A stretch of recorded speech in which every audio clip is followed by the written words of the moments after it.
Hello friends, CSC exam India पर आपका स्वागत है। दोस्तों, बीपीओ एग्जाम स्पेशल क्लासेस के अंतर्गत हम लोग पंचायती राज व्यवस्था पढ़ रहे हैं। आज हम लोग चैप्टर नंबर 15 देखेंगे, जिसमें पंचायतों के वित्तीय स्रोत एवं कार्य योजना के बारे में जानेंगे।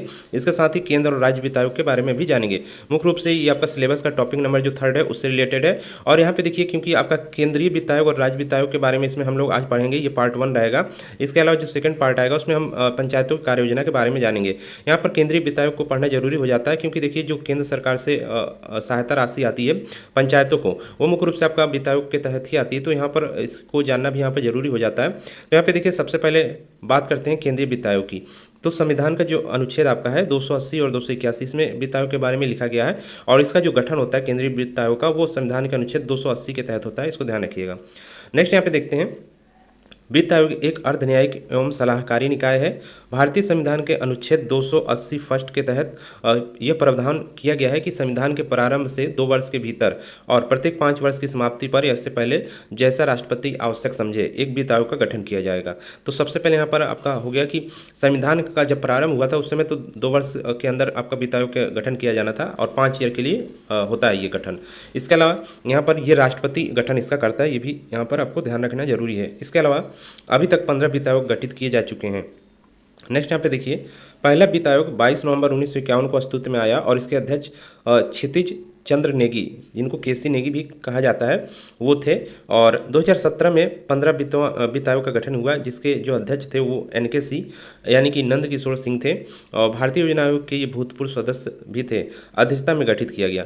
अरविंद मेहता जो है वो वर्तमान वित्त आयोग के क्या है, सचिव हैं। तो ये नाम ध्यान रखिएगा, क्वेश्चन आपका आ सकता है या स्टेटमेंट में भी दे सकते हैं। इसके अलावा भारत में वित्त आयोग का गठन वित्त आयोग अधिनियम 1951 के अंतर्गत किया गया है। वित्त आयोग का मुख्यालय आपका नई दिल्ली में होता है। संगठन और संरचना की इसकी बात करते हैं, जो इसमें कितने सदस्य होते हैं, क्या होता है, तो उसकी बात करते हैं। तो यहाँ पे देखिए, अनुच्छेद 280 के तहत क्या है, इसकी संरचना यहाँ पर दी गई है, जिसमें वित्त आयोग राष्ट्रपति द्वारा नियुक्त किए जाने वाले एक अध्यक्ष और 4 अन्य सदस्यों से मिलकर बनेगा। यानी गठन का प्रावधान आपका 280(1) के तहत है, और इसी में इसकी संरचना भी है। कितने, एक अध्यक्ष होंगे और यहाँ पर 4 टोटल सदस्य होंगे, जिनमें से 2 सदस्य तो पूर्णकालीन होंगे और 2 सदस्य आपके अंशकालीन होंगे। तो ये भी ध्यान रखिएगा। अनुच्छेद 280(2) के तहत यहाँ पर कहा गया है, संसद को शक्ति प्राप्त है कि वो वित्त आयोग को निर्धारित करे। यानी कि यहाँ पर जो चीज़ें होगा वित्त आयोग के तहत, इसके नियम कानून वो संसद यहाँ पर निर्धारित करती है। 73वां संविधान संशोधन 1993 से भारत के सभी राज्यों में राज्य वित्त आयोग का गठन करने का प्रावधान है। अब जिस तरह आपका केंद्र स्तर पर केंद्रीय वित्त आयोग होता है, उसी तरह आपका राज्यों का जो होता है राज्य वित्त आयोग होता है, जो कि विधानमंडल द्वारा यहाँ पर राज्यों के विधानमंडल द्वारा बनाया जाता है। तो ये भी ध्यान रखिएगा। नेक्स्ट यहाँ पे देखिए, वित्त आयोग एक संवैधानिक निकाय है जो केंद्र सरकार और राज्य सरकार के बीच वित्तीय संबंधों को परिभाषित करता है। वित्त आयोग का गठन एक संवैधानिक निकाय के रूप में 280 के अंतर्गत, अनुच्छेद 280 उसके अंतर्गत किया जाता है राष्ट्रपति द्वारा।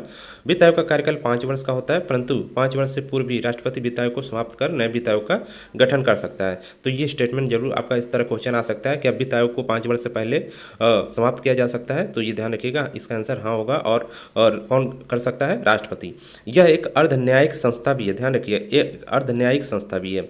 वित्त आयोग एक संवैधानिक निकाय है। भारत के संविधान के अनुच्छेद 280 वित्त आयोग से संबंधित है और अनुच्छेद 243(i) राज्य वित्त आयोग से संबंधित है। तो ये भी ध्यान रखिएगा, 243(i) इसमें क्या है, राज्य वित्त आयोग, यानी कि पंचायतों के लिए जो वित्त आयोग का गठन आपका होता है वो राज्य वित्त आयोग करता है। और आपका अनुच्छेद कौन सा आता है, 243(i) आता है।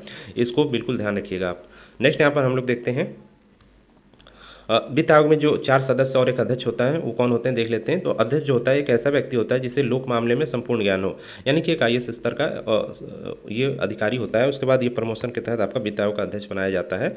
इसके अलावा सदस्य एक ऐसा व्यक्ति जो उच्च न्यायालय का न्यायाधीश बनने की योग्यता रखता हो, एक सदस्य हो गया। उसके अलावा दूसरा सदस्य जो होता है जो सरकार के वित्त और लेखाओं का विशेष ज्ञान रखता हो। इसके अलावा तीसरा सदस्य एक ऐसा व्यक्ति होता है जो वित्तीय विषयों और प्रशासन के बारे में व्यापक अनुभव रखता हो। इसके अलावा चौथा जो होता है उस अर्थशास्त्र का विशेष ज्ञान हो। यानी सबको कुछ ना कुछ यहाँ पर वित्तीय जो होता है उससे लेन देन से रिलेटेड ज्ञान यहाँ पर रखना जरूरी है, वो भी हाई लेवल पर, तब वो आपका सदस्य बनता है। नेक्स्ट यहाँ पे देखिए, 15 वित्त आयोग के बारे में बात करते हैं, क्योंकि अभी आपका यही चल रहा है। तो यहाँ पर 15 वित्त आयोग के बारे में देख लेते हैं, यहाँ से क्वेश्चन आपका आ सकता है। 22 नवंबर 2017 को 15 वित्त आयोग का गठन की मंजूरी यहाँ पर मंत्रिमंडल द्वारा, केंद्रीय मंत्रिमंडल देखिए यहाँ पर करती है मंजूरी। उसके बाद राष्ट्रपति यहाँ पर क्या कर देता है, उसको गठित कर देता है, यानी कि फाइनल साइन कर देता है राष्ट्रपति। तो यहाँ पर 22 नवंबर 2017 को इसका गठन यहाँ पर मंजूरी दे दी गई। 15वें वित्त आयोग का कार्यकाल 2020 से 2025 तक होगा। अभी तक 14 वित्त आयोग का गठन किया जा चुका है। 14वें की सिफारिश वित्तीय वर्ष 2019-20 तक के लिए वैध है। नेक्स्ट यहाँ पे देखिए, प्रथम वित्त आयोग के अध्यक्ष जो थे वो केसी नेगी थे, ऊपर ही हम लोग पढ़ चुके हैं। 27 नवंबर 2017 को श्री एन के सिंह को 15वें वित्त आयोग का अध्यक्ष नियुक्त किया गया है। श्री एन के सिंह भारत के पूर्व सचिव एवं वर्ष 2008 से 2014 तक बिहार राज्य के श्री एन के सिंह भारत के पूर्व सचिव एवं वर्ष 2008 से 2014 तक बिहार राज्यसभा के सदस्य भी रह चुके हैं, तो ये भी ध्यान रखिएगा। यहाँ नेक्स्ट यहाँ पर है 15 वित्त आयोग के 4 अन्य सदस्यों का विवरण यहाँ पे देख लीजिए। उनके नाम जो हैं, एक आपके शक्तिकांत दास हैं जो 4 अन्य सदस्य होते हैं। एक तो अध्यक्ष आपका हो गया यहाँ पर जो है एन के सिंह, इसके अलावा 4 अन्य सदस्य आपके जो होते हैं शक्तिदास इस समय है, इसके अलावा डॉक्टर अनूप सिंह हैं, इसके अलावा डॉक्टर अशोक लाहिड़ी हैं, इसके अलावा डॉक्टर रमेश चंद्र हैं। तो ये 4 यहाँ पर सदस्य हैं, जिसमें से ये जो आपके हैं ये 2 ये अंशकालिक हैं और ये 2 आपके पूर्णकालिक हैं। नेक्स्ट यहाँ पे देखिए वित्त आयोग के कार्य के देख लेते हैं क्या है। मुख्य रूप से यहाँ से ही क्वेश्चन आपका आएगा। तो यहाँ पे देखिए एक एक करके कार्य देखते हैं। भारत के राष्ट्रपति को सिफारिश करना कि संघ एवं राज्य के बीच करों की शुद्ध प्राप्तियों को कैसे वितरित किया जाए, यानी कि ये राष्ट्रपति को सिफारिश करता है वित्त आयोग कि ये जो कर होते हैं आपके वो संघ और राज्यों में किस तरह वितरित किया जाए, कैसे क्या सही रहेगा, एवं राज्यों के बीच ऐसे आगमों का आवंटन करना। मुख्य रूप से राष्ट्रपति को ये देता है, लेकिन जो आपका केंद्रीय मंत्रिमंडल है वही मुख्य रूप से यहाँ पर ये देखती है कार्य। राष्ट्रपति यहाँ पर नाम मात्र का कार्य करता है। नेक्स्ट यहाँ पे देखिए अनुच्छेद 275 के तहत संचित निधि में से ऐसे राज्यों को अनुदान सहायता दिए जाना चाहिए।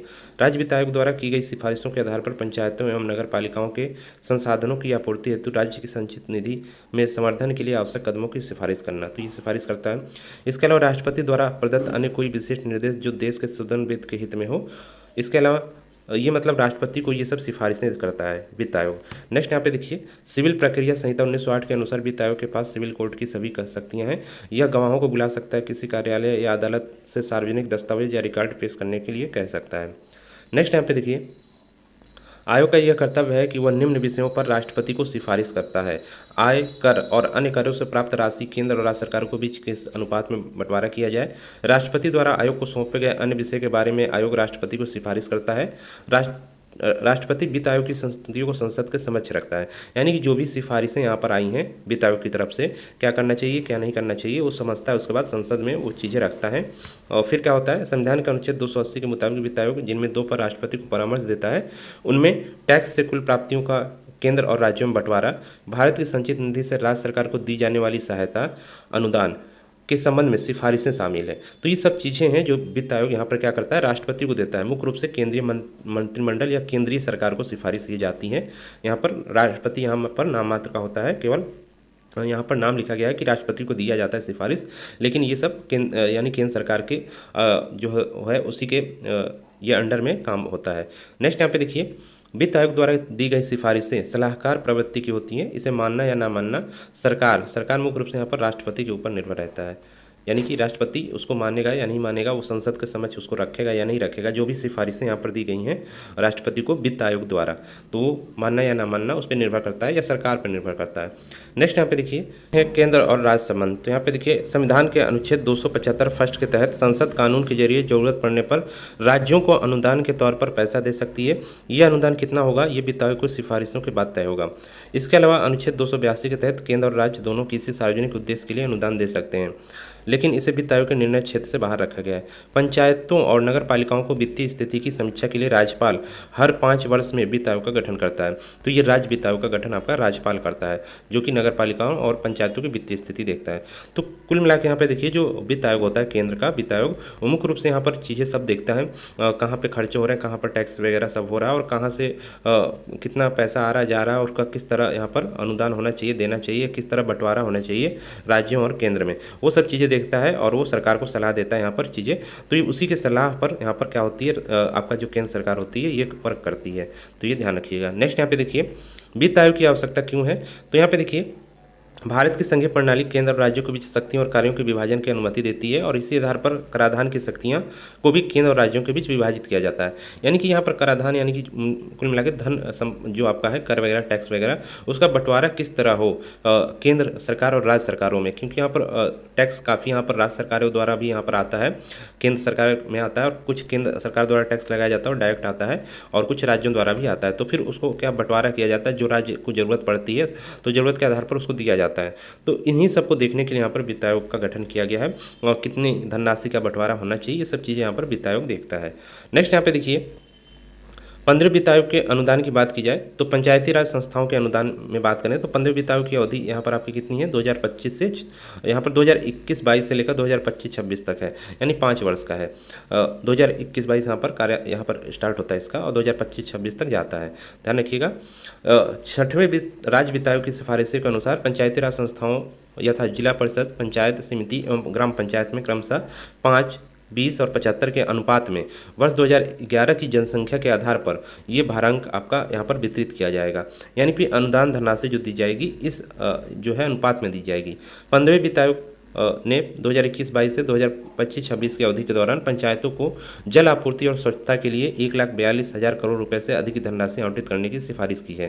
तो ये वित्त आयोग ने यहाँ पर सिफारिश कर दी है। अब इतनी धनराशि इसने सिफारिश की है, लगभग इतनी दी जाएगी यहाँ पर केंद्र सरकार द्वारा, या इसमें थोड़ा बहुत फेरबदल कर यहाँ पर क्या है राज्यों को यहाँ पर अलग अलग राज्यों में बंटवारा किया जाएगा। ये पूरा यहाँ पर आवंटन हुआ है किसके लिए, जल आपूर्ति और स्वच्छता के लिए, ध्यान रखिएगा। ये 15वें वित्त आयोग ने सिफारिश की है, कौन सा, केंद्रीय जो वित्त आयोग है आपका।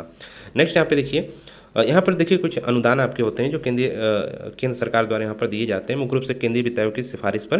तो यहाँ पर पहला आपका बंद अनुदान आता है। पंचायती राज संस्थाओं के लिए आवंटित कुल सहायता अनुदान में से 60% जो होता है वो बंद अनुपात, जिसको टाइड ग्रांट्स कहते हैं, उसके अंतर्गत दिया जाता है। यानी कि जो भी आवंटन यहाँ पर होता है राज्यों के लिए उसमें से 60% यहाँ पर आपका बंद अनुदान के अंतर्गत चला जाता है।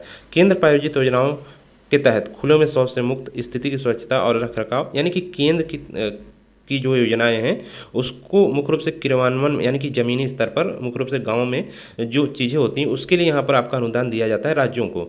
जैसे केंद्र की योजनाएं यहाँ पर ये सब है, यहाँ पर जैसे आपका ODF हो गया, इसके अलावा पेयजल की आपूर्ति, वर्षा जल संचयन, जल पुनर्चक्रण के लिए केंद्र द्वारा आवंटित धन के अलावा ग्रामीण स्थानीय निकायों को अतिरिक्त धन की उपलब्धि सुनिश्चित करने हेतु बंद अनुदान दिया जाता है। यानी कि जो 60% राज्यों को दिया जाता है उसमें ये सब केंद्र प्रायोजित योजनाएं आ जाती हैं। इसके अलावा जो पंचायतों को यहाँ पर कुछ दिया जाता है वो सब आ जाता है। उसके बाद आपका सेकंड आता है खुला अनुदान। तो जो 40% यहाँ पर केंद्र सरकार द्वारा राज्यों को धन देने के लिए आवंटन हुआ है उसमें से 40% जो होता है अनटाइड ग्रांट होता है, खुला अनुदान होता है। इसमें क्या होता है, और वेतन के भुगतान को छोड़कर स्थान विशिष्ट जरूरतों के लिए पंचायती राज संस्थाओं को स्वविवेक पर इसका उपयोग किया जाता है। यानी कि ये आपका ऐसे दिया जाता है कि ये अपने विवेक के अनुसार ये यूज करे, राज्य और पंचायतों को दे दिया जाता है कि वो अपने विवेक के अनुसार यहाँ पर यूज करे उस धन का, कहाँ पर लगाना है, कहाँ पर क्या करना है। 15वें वित्त आयोग ने राज्यों के बीच अनुदानों की पारस्परिक वितरण हेतु आबादी के लिए 90% और क्षेत्रफल के लिए 10% भारांक निर्धारित किया है। नेक्स्ट यहाँ पे देखिए 15वें वित्त आयोग ने स्थानीय शासनों के लिए ये 5 साल यानी 2021-22 से 2025-26 तक के लिए कुल 4,36,361 करोड़ रुपए का अनुदान यहाँ पर अनुशंसा की है। इसके अलावा 15वें वित्त आयोग ने ग्रामीण स्थानीय निकायों के लिए 2021-22 से 2025-26 के लिए यानी 5 साल के लिए यहाँ पर 2,36,805 करोड़ रुपए की अनुशंसा की है। इसके अलावा स्थानीय शहरी निकायों के लिए 5 साल 2021-22 से 2025-26 के लिए कुल 1,21,000 यहाँ पर 55 करोड़ रुपए की अनुशंसा की है। तो ये अनुशंसा यहाँ पर की गई है केंद्रीय वित्त आयोग द्वारा। 15वें वित्त आयोग ने स्थानीय निकायों को करों के विभाज्य पुल के अनुपात में उन्हें स्थायी धनराशि देने जाने की अनुशंसा की है। तो यहाँ पर स्थायी धनराशि की बात की जा रही है 15वें वित्त आयोग द्वारा। नेक्स्ट यहाँ पे देखिए जो 3 स्तरों पर आपका शासन के लिए जो निधियाँ की रेंज है वो दिया गया है। जैसे आपका ग्राम पंचायत में कितना होना चाहिए, ब्लॉक पंचायत में कितना और जिला पंचायत में। तो यहाँ पर सबसे ज़्यादा यहाँ पर ग्राम पंचायत में आपका 70% का आवंटन होता है, 10% ब्लॉक पंचायत पर होता है, 5% जिला पंचायत पर होता है और अधिकतम यहाँ पर 85 है, 25 है और 15 है। तो इसको भी ध्यान रखिएगा। नेक्स्ट यहाँ पे देखिए पिछले वित्त आयोग से संबंधित कुछ तथ्य दिए गए हैं। तो यहाँ पर 12वें वित्त आयोग का अनुशंसा दी गई है, तो ये ज़्यादा इंपॉर्टेंट नहीं है, इसमें देख लेते हैं। 12वें वित्त आयोग ने अनुशंसा की थी कि पंचायतों के अनुदान का उपयोग जलापूर्ति और स्वच्छता से संबंधित सेवा प्रदान के लिए किए जाने के स्तर में सुधार लाने के लिए किया जाना चाहिए। यानी कि जो जलापूर्ति और स्वच्छता से रिलेटेड जो सेवा है उसमें सुधार लाने के लिए किया जाना चाहिए। ये 12वें वित्त आयोग की सिफारिश थी। इसके अलावा यहाँ पे देखिए 13वां वित्त आयोग जो था ने प्रदर्शन अनुदान प्राप्त करने के लिए ग्रामीण स्थायी निकायों के लिए 6 शर्तें और शहरी स्थानीय निकायों के लिए 9 शर्तों यहाँ पर निर्दिष्ट की थी। तो ये भी ध्यान रखिएगा, 6 शर्तें किसने यहाँ पर ग्रामीण स्थानीय निकायों के लिए निर्दिष्ट की थी, 13वें वित्त आयोग ने। 13वें वित्त आयोग ने संविधान के भाग यहाँ पर देखिए 9 और संविधान के भाग 9A से बाहर किए गए क्षेत्रों के लिए एक विशेष क्षेत्र अनुदान का प्रावधान किया था। इस अनुदान के दो घटक थे। यहाँ पे देखिए विशेष क्षेत्र के मूल अनुदान और विशेष क्षेत्र प्रदर्शन अनुदान। विशेष क्षेत्र के प्रदर्शन अनुदान को प्राप्त करने के लिए 4 शर्तों को पूरा किया जाना चाहिए। तो ये आपका 13वें वित्त आयोग की यहाँ पर सिफारिश की गई थी, तो इसको भी ध्यान रखिएगा। इसके अलावा यहाँ पे देखिए 14वां जो वित्त आयोग था उसकी यहाँ पर अनुशंसा थी, 2 भागों में थी। पहला शर्त रहित मूल अनुदान था और इसके अलावा सशर्त प्रदर्शन अनुदान, यानी एक शर्त के साथ था। तो 2 यहाँ पर प्रदर्शन अनुदान दिए गए थे 14वें वित्त आयोग को।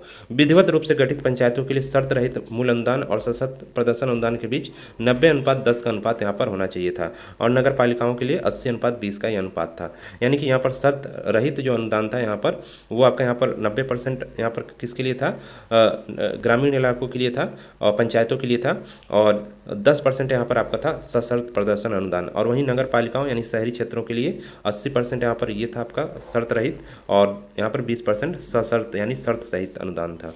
नेक्स्ट यहाँ पे देखिए, इसके अतिरिक्त पंचायती राज मंत्रालय ने प्रदर्शन अनुदानों को प्राप्त करने के लिए कुछ शर्तें रखी थी, जैसे सेक्टरवार व्यय का एक डैशबोर्ड में प्रदर्शित करना, स्वयं के राजस्व स्रोत में प्रतिशत वृद्धि, ग्राम पंचायतों की खुले में शौच से मुक्ति की स्थिति, ग्राम पंचायतों में टीकाकरण की स्तर के आधार पर उनके लिए स्कोर निर्धारित करने जैसे कार्यों को पूरा करना। यानी कि अनुदान ये आपका जो मिलेगा, इसके जो कार्य होंगे वो आपको दिखाना होगा, प्रदर्शन करना होगा, तभी नेक्स्ट आपको यहाँ पर अनुदान मिलेगा। तो ये यहाँ पर शर्त रखी गई थी। नेक्स्ट यहाँ पे देखते हैं, अब यहाँ पे देखिए राज्य वित्त आयोग की बात करते हैं। अभी तक हम लोग केंद्रीय वित्त आयोग के बारे में पढ़ रहे थे। तो देखिए राज्य वित्त आयोग एक संवैधानिक निकाय है, क्योंकि ये 73वें संवैधानिक संशोधन अधिनियम 1992 के तहत बना है। अनुच्छेद 263 के तहत केंद्र के वित्त आयोग की तर्ज पर 1993 में सभी राज्यों के लिए राज्य वित्त आयोग की स्थापना की गई थी। यानी कि जिस तरह 280 में केंद्रीय वित्त आयोग है, उसी तरह इसकी भी राज्यों में स्थापना की गई थी राज्य वित्त आयोग की। संविधान के अनुच्छेद 243 के तहत राज्य वित्त आयोग को राज्यपाल 5 वर्षों की अवधि के लिए नियुक्त करता है। जिस तरह वहाँ पर आपका राष्ट्रपति करता है गठन यहाँ पर केंद्रीय वित्त आयोग का, उसी तरह राज्य वित्त आयोग का गठन यहाँ पर राज्यपाल करता है। ध्यान रखिएगा, इंपॉर्टेंट है। राज्यपाल आयोग के लिए अन्य सदस्यों यानी 4 सदस्य यहाँ पर भी होता है राज्य वित्त आयोग में, उसकी भी नियुक्ति करता है। यानी कि जिस तरह आपका केंद्र में अध्यक्ष एक होता है और उसकी नियुक्ति यहाँ पर कौन करता है, राष्ट्रपति करता है, उसी तरह यहाँ इसके अलावा 4 यहाँ पर सदस्य भी होते हैं आपके केंद्रीय वित्त आयोग में। उसी तरह यहाँ पर एक अध्यक्ष और 4 सदस्य यहाँ पर भी होते हैं, उसकी नियुक्ति यहाँ पर राज्यपाल करता है राज्य वित्त आयोग में। तो इसको ध्यान रखिएगा यहाँ पर। नेक्स्ट यहाँ पर राज्य वित्त आयोग के सदस्य अपना त्यागपत्र राज्यपाल को सौंपते हैं और ये पुनर्नियुक्ति के पात्र भी होते हैं, ये भी ध्यान रखिएगा। इसका उद्देश्य पंचायतों की वित्तीय स्थिति की समीक्षा करना और इसके लिए निम्न रूपों में सिफारिश करना होता है। जिस तरह वहाँ पर केंद्र को यानी राष्ट्रपति को या केंद्र सरकार को यहाँ पर केंद्रीय वित्त आयोग सिफारिश करता था, उसी तरह यहाँ पर राज्यपाल को या राज्य सरकार को यहाँ पर कौन, राज्य वित्त आयोग सिफारिश करेगा धन के मामले में। तो वो सब चीज़ें देख लेते हैं कौन कौन है। इसका उद्देश्य पंचायतों की वित्तीय स्थिति की समीक्षा करना है। राज्य द्वारा लगाए गए करों, शुल्क, टोल, फीस की विशुद्ध आय का पंचायतों तथा राज्य के बीच आवंटन करना है, जिससे दोनों के मध्य विभाजित किया जा सकता है और पंचायतों के विभिन्न स्तरों पर खर्च या आवंटित किया जा सकता है। पंचायतों को कितने कर, शुल्क, टोल और फीस सौंपी जा सकती है, इसका निर्धारण करना, ये सब कार्य रहता है राज्य वित्त आयोग का। पंचायतों को कितना अनुदान देना चाहिए, ये यानी कि जो राज्य की तरफ से जो अनुदान देना चाहिए कितना, वो सब भी ये सिफारिश करता है। नेक्स्ट यहाँ पे देखिए राज्य वित्त आयोग के निम्नलिखित कार्य हैं। राज्य में स्थित विभिन्न पंचायती राज संस्थाओं और नगर निकायों को आर्थिक स्थिति की समीक्षा करना, राज्य में स्थित विभिन्न नगर निकायों और पंचायती राज संस्थाओं को वित्तीय स्थिति के सुधार के लिए विभिन्न कदम उठाना, यानी कि वित्तीय स्थिति कैसे सुधार किया जाए यहाँ पर पंचायती राज की, वो जो होता है वो यहाँ पर राज्य वित्त आयोग ही उसको देखता है कि धन की कितनी आवश्यकता है और क्या इसके लिए किया जाना चाहिए। राज्य की संचित निधि से राज्य में स्थित विभिन्न पंचायती राज संस्थाओं और नगर निकायों को धन आवंटित करना, वित्तीय मुद्दों से संबंध में केंद्र और राज्य सरकारों के बीच एक मध्यस्थ के रूप में कार्य करना, केंद्र सरकार द्वारा राज्य सरकार को प्राप्त की जाने वाली धनराशि का सदुपयोग करना, राज्य सरकार द्वारा लगाए गए करों, शुल्क, टोल और अधिशुल्कों का राज्य में स्थित विभिन्न नगर निकायों और पंचायती राज संस्थाओं के बीच आवंटन करना, यानी जो भी टैक्स जाता है उसका यहाँ पर अलग अलग यहाँ पर जो निकाय हैं जैसे आपका नगर पालिका या पंचायती राज है उसको बीच बंटवारा किस तरह करना चाहिए, ये सब राज्य वित्त आयोग का कार्य रहता है। कर, टोल, शुल्क और फीस जिसे राज्य में विभिन्न पंचायती राज संस्थाओं और नगर निकायों द्वारा लगाया जा सकता है निर्धारित करना, यानी कि ये भी यही निर्धारित करता है कि जो पंचायत है वो कौन कौन से टैक्स अपने यहाँ लगा सकती है स्थानीय स्तर पर, तो वो भी निर्धारण यही करता है या सिफारिश देता है यहाँ पर राज्य सरकार को। तो ध्यान रखिएगा, फिर राज्य सरकार उसको लगवाती है टैक्स वगैरह। नेक्स्ट यहाँ पे देखिए संविधान के अनुच्छेद 243 के संबंध में वित्त आयोग, राज्य वित्त आयोग जो पंचायतों के विशेष मूल्यांकन के लिए वित्तीय स्थिति की समीक्षा करता है। भारत में पंचायती राज संस्थाओं की अवधारणा और आकांक्षा का उपयोग करने के लिए राज्य वित्त आयोग का राज्य वित्त आयोग की भूमिका बहुत महत्वपूर्ण होती है। तो यहाँ पर ये राज्य वित्त आयोग भी काफ़ी इंपॉर्टेंट है, ध्यान रखिएगा। और यहाँ पे जो इसके कार्य होते हैं वो जरूर एक बार दो बार रीड यहाँ पर करिएगा, क्योंकि यहाँ पर स्टेटमेंट में क्वेश्चन आएगा तो आसानी से कर सकते हैं। नेक्स्ट यहाँ पे देखिए, राज्य वित्त आयोग के सकारात्मक पक्ष देख लेते हैं। लोकतंत्र के विचार को बढ़ावा देना, सरकार और शासन के बृहद विकासवादी पहलू, स्थानीय लोगों को स्थानीय नेताओं का सशक्तिकरण, दूरस्थ क्षेत्रों के लिए धनराशि का सही मात्रा और समय पर पहुंचना। और कुछ नकारात्मक पक्ष देख लेते हैं। राज्य को अपने वित्तीय अधिकारों को प्रयोग करने में अनिच्छुक रहे हैं, यानी कि राज्य अपने वित्तीय अधिकार को प्रयोग करने में अनिच्छुक रहे हैं। राज्य वित्त आयोग की सहायता में बहुत अधिक हस्तक्षेप और अतिक्रमण का कार्य कर रहा है।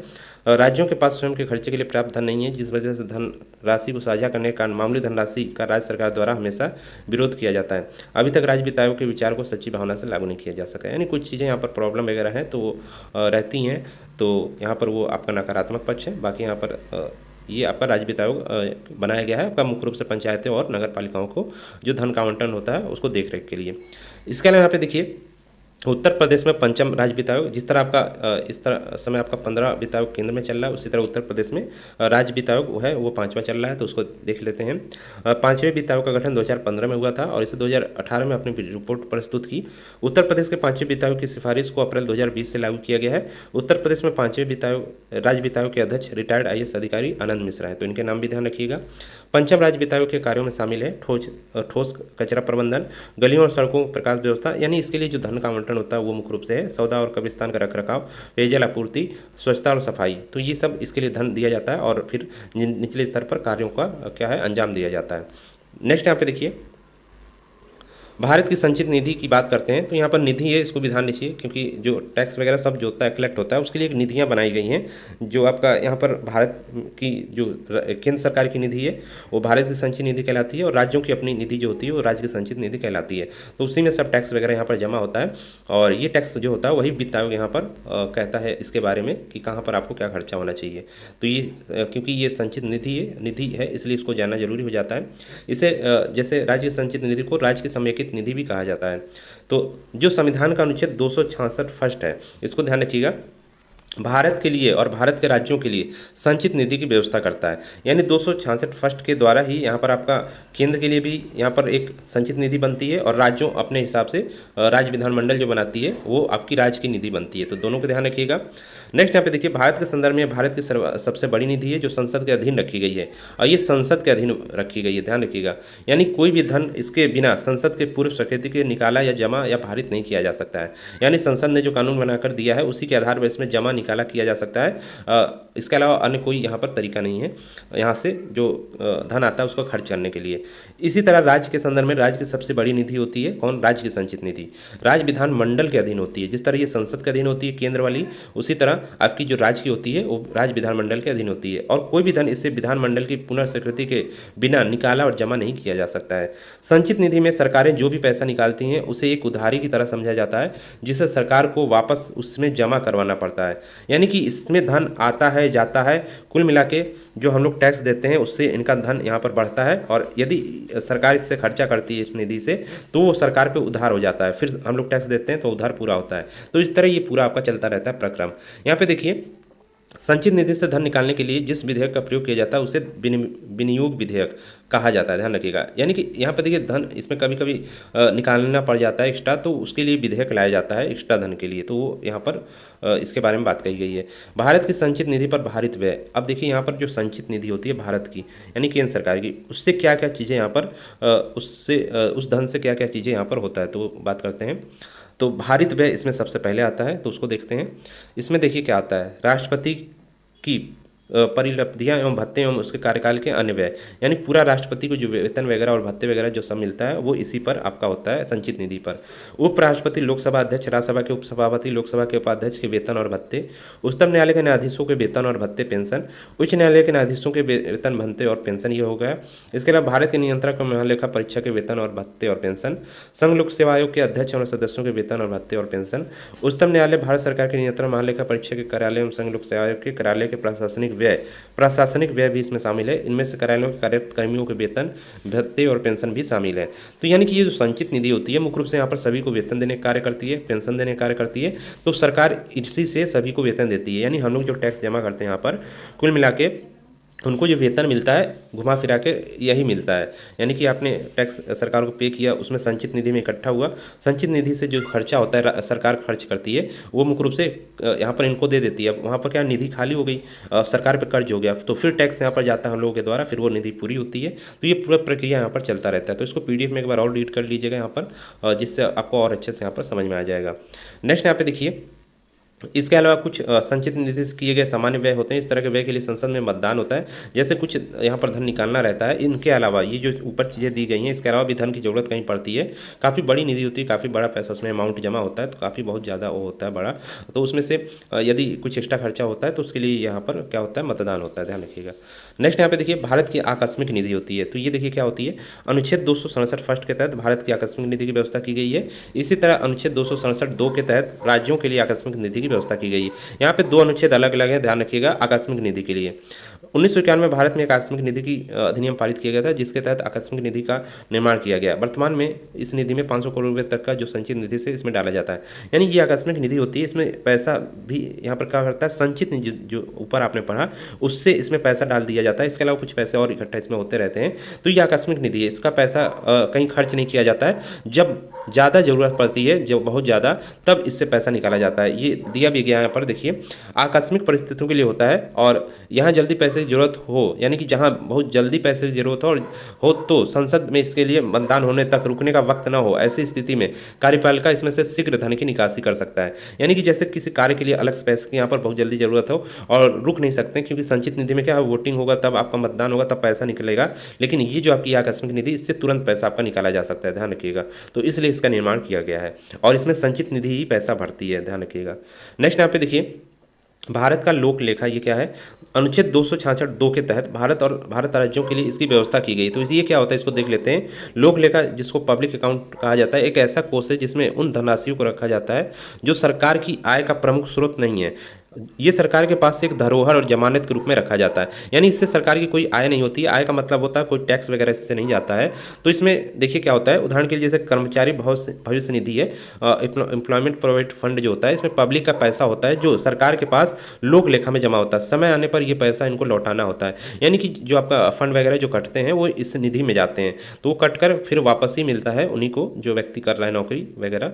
तो ये पैसा एक प्रकार से इनके पास, सरकार के पास जमा होता है भारत के लोक लेखा में। तो ये क्वेश्चन आपका आ सकता है कि बिना टैक्स वाला पैसा कहाँ पर जमा होता है, तो ये आपका लोक लेखा में जमा होता है। इसी तरह कुछ अन्य उदाहरणों को भी ले सकते हैं, जैसे बचत पत्र हो गया, न्यायालय द्वारा वसूला गया जुर्माना आदि। यह निधि कार्यपालिका के अधीन होती है। इसमें व्यय धन कैग द्वारा जांचा जाता है। यहाँ पर कैग कौन है, अभी नीचे हम इसको बारे में पढ़ेंगे, तो ये इसको भी ध्यान रखिएगा। अब आता है भारत का नियंत्रक और महालेखा परीक्षक। तो ये देखिए क्या होता है, भारत का नियंत्रक और लेखा परीक्षक ये जो होता है, जिसको CAG यानी कैग कहा जाता है, यहाँ पर कंट्रोलर और ऑडिटर जनरल ऑफ इंडिया इसको कहा जाता है। भारतीय संविधान का सबसे महत्वपूर्ण अधिकारी होता है। भारतीय संविधान के अनुच्छेद 148 में कैग का प्रावधान है। तो ये अनुच्छेद जरूर ध्यान रखिएगा, काफ़ी इंपॉर्टेंट है। यहाँ पे देखिए, ये देखता है कि संसद द्वारा अनुमय किए गए खर्चों की सीमा से अधिक धन खर्च ना हो पाए और फिर संसद द्वारा विनियोग अधिनियम के निर्धारित किए गए मदों पर ही धन खर्च किया जाए। यानी ये खर्चों को कुल मिला के देखता है कि कहीं ज़्यादा खर्चा तो नहीं कर रहा कोई सरकार, या मतलब धन का यहाँ पर ज़्यादा व्यय नहीं हो रहा। तो ये सब देखता है और बताता है सरकार को कि इतना यदि धन यहाँ पर खर्चा हो जाएगा, तो ये सब चीज़ें बताता है। नेक्स्ट यहाँ पे देखिए, कैग का कार्यकाल यहाँ पर 6 साल या 65 वर्ष की आयु तक होता है, जो भी पहले हो जाए। कैग की नियुक्ति राष्ट्रपति द्वारा की जाती है। वी नारहरि राव स्वतंत्र भारत के पहले नियंत्रक और महालेखा परीक्षक थे। 8 अगस्त 2020 से भारत के नियंत्रक और महालेखा परीक्षक गिरीश चंद्र मुर्मू हैं, यानी वर्तमान में यही है, ध्यान रखिएगा। नेक्स्ट यहाँ पे देखिए, नियंत्रक महालेखा परीक्षक के लिए संवैधानिक प्रावधान किया गया है। 148 कैग की नियुक्ति दी गई है, यानी 148 के तहत इसकी नियुक्ति की जाती है। इसके अलावा अनुच्छेद 149 जो है, इसमें भारत के नियंत्रक और महालेखा परीक्षक के कर्तव्यों और शक्तियों से संबंधित है। अनुच्छेद 150 है, संघ और राज्यों के खातों का विवरण राष्ट्रपति के अनुसार कैग की सलाह पर रखना होगा। अनुच्छेद 151 है, संघ के खातों से संबंधित कैग की रिपोर्ट राष्ट्रपति को सौंपी जाएगी, जो संसद के प्रत्येक सदन पर पटल पर रखी जाएगी। यानी ये राष्ट्रपति को रिपोर्ट अपनी देता है या यहाँ पर सहयोग करता है, सहायता करता है, उसको सिफारिश करता है और राष्ट्रपति फिर उसको संसद में रखवाता है। अनुच्छेद 279 शुद्ध आय की गणना कैग द्वारा प्रमाणित की जाती है, जिसका प्रमाण पत्र अंतिम माना जाता है। यानी शुद्ध आय की गणना जो आपका होता है, आप जानते ही हैं, भारत की आय, वो यहाँ पर कैग द्वारा ही यहाँ पर किया जाता है, ध्यान रखिएगा इसको। किसी राज्य की लेखाओं के संबंध में भारत के नियंत्रण महालेखा परीक्षक की रिपोर्ट राज्य के राज्यपाल को प्रस्तुत की जाएगी, जो उन्हें राज्य के विधानमंडल के समक्ष रखेगा। अब यहाँ पर क्या करता है, यहाँ पर राज्य के राज्यपाल को भी ये रिपोर्ट करता है, ध्यान रखिएगा। नेक्स्ट यहाँ पे देखिए, नियंत्रण महालेखा परीक्षक के कार्य देख लेते हैं। तो कार्य आपने जो ऊपर देखा वही सब है इसमें, और कुल मिला के ये जो खर्चे वगैरह होते हैं, टैक्स वगैरह जो आता जाता है, धन का खर्चा, वो सब देखता है ये। नेक्स्ट यहाँ पे देखिए, और यहाँ पर ये भी है, ये संसद की लोक लेखा जो समिति होती है उसके मार्गदर्शक, मित्र और सलाहकार के रूप में भी कार्य करता है, और किसी राज्य के खातों से संबंधित ऑडिट रिपोर्ट राज्यपाल को सौंपता है, जो राज्य विधानमंडल के समक्ष रखी जाती है। यानी कहाँ पर क्या व्यय हुआ, कहाँ पर क्या धन का खर्चा हुआ, टैक्स वगैरह कहाँ पर गया, ये सब रिपोर्ट यहाँ पर ये तैयार करता है, आपका ध्यान रखिएगा। केंद्र को भी देता है, राष्ट्रपति को देता है, और यहाँ पर राज्यपाल को देता है। नेक्स्ट यहाँ पे देखिए, नियंत्रण महालेखा परीक्षा संबंधी अन्य तथ्य यहाँ पर कुछ है। तो यहाँ पर कुछ है, जैसे इसका कार्यकाल आपका 6 वर्ष है, 65 वर्ष का होता है। इसके अलावा यहाँ पर देखिए, उसी प्रक्रिया के अनुसार हटाया जा सकता है जिससे सर्वोच्च न्यायालय के न्यायाधीश को हटाने का जो तरीका है। इसके अलावा इस्तीफा देने के बाद वो भारत सरकार के या किसी भी राज्य सरकार के अधीन किसी भी कार्यालय का पदभार नहीं ले सकता है, यानी इस्तीफा देने के बाद पद पर नियुक्त नहीं हो सकता है। तो ये सब इसके हैं। और इसके अलावा इसके एक बार जो इसका वेतन और अन्य सेवा शर्तें जो निर्धारित पहले से ही, नियुक्ति के बाद उसमें कोई फेरबदल नहीं किया जा सकता, ये भी है। तो दोस्तों ये पूरा आपका यहाँ पर चैप्टर रहा था, काफ़ी इंपॉर्टेंट यहाँ पर ये चैप्टर आपका, इससे क्वेश्चन जरूर आएंगे। और नेक्स्ट चैप्टर में हम लोग जो पंचायतों की कार्य योजना है उसके बारे में बात करेंगे। तो इस चैप्टर में इतना ही था, इसको एक बार आप PDF में रीड कर लीजिएगा, और यहाँ से इंपॉर्टेंट पॉइंट आप अपने नोट कर सकते हैं।